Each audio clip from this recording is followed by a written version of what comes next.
Sean Spicer joins me live from Peace Center Performing Arts Center in Greenville, South Carolina. Of course, spokesman for the RNC. Sean, obviously you're smiling a little bit, as is our entire panel, but this is not necessarily funny. I mean, the tone tonight, there was a lot of fighting. The word liar was used by multiple candidates multiple times. This was as down and dirty as we have seen it. Do you think the tone of the debate was too negative? Well, I think we're entering a critical phase of this cycle.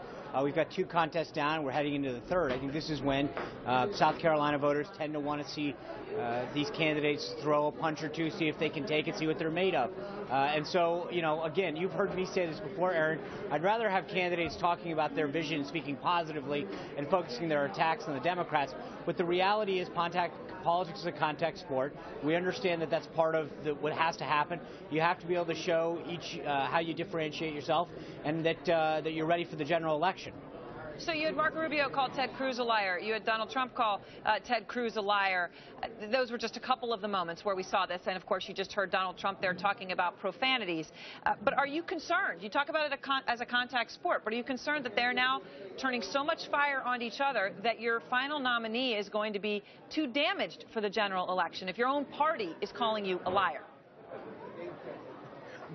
I can deal with a couple people calling each other names and tweeting at each other as far as for our party goes. The other side, we've got a party who's got a 74-year-old socialist as one option and somebody who the FBI said is under criminal investigation as the other. So I can handle a couple people name-calling each other and sending nasty tweets at each other if that's the choice between the two parties.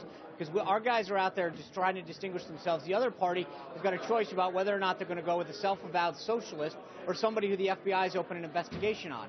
Before we go, I have to ask you about Antonin Scalia, obviously looming large today as a giant in the legal field and now a giant in the political discussion. Do you think that it is right for them all to sit on that stage and talk about how they're going to stop Barack Obama from nominating someone?